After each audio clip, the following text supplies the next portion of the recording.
Hi, I'm Ben. I'm here to learn English. And I'm Emma. I'm here to help. Let's learn together. Let's learn together.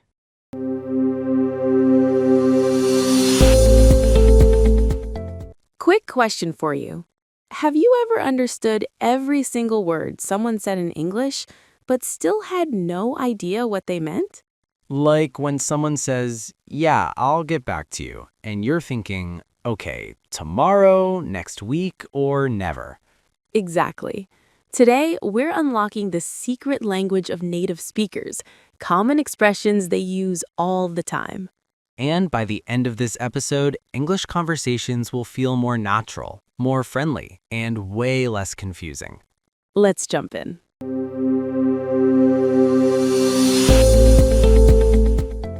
Hello, everyone, and welcome back to the podcast. Hi, friends. Thanks for spending your time with us today. I'm Emma.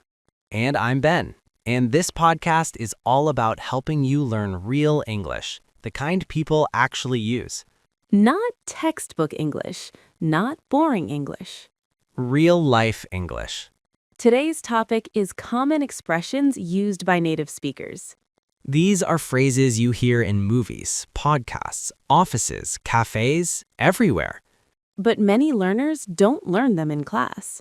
So today, we'll explain them simply, give examples, and tell a few stories too. Let's start with the classic. What's up? This does not mean what is above your head. It's just a friendly way to say, how are you? Or what's going on? If someone says, what's up, you can answer with things like, not much. Hey, how's it going? All good. Quick story. The first time I heard what's up as a student, I actually looked up. That's adorable. Okay, this one confuses a lot of people. I'm down. Important point. I'm down usually means I agree or I want to do it.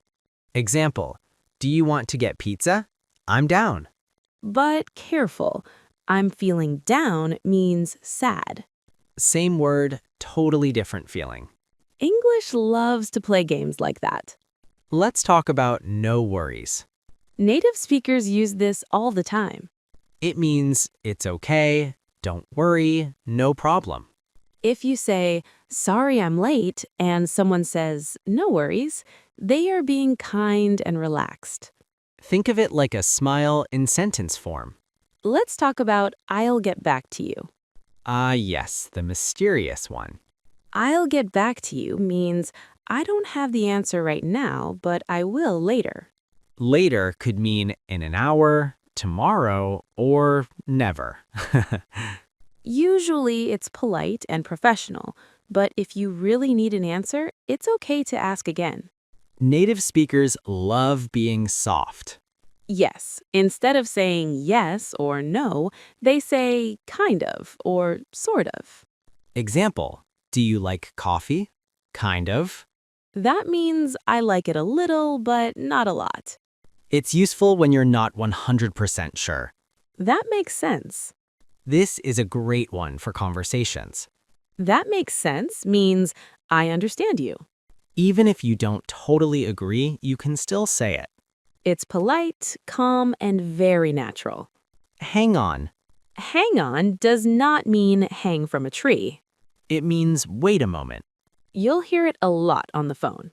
Hang on, I'll check. Very important one. I'm just kidding. I'm just kidding means I'm joking. If someone says something strange, then laughs and says, I'm just kidding. Relax, it's not serious. This helps avoid misunderstandings. You know, native speakers say you know all the time. Often, it doesn't really mean anything.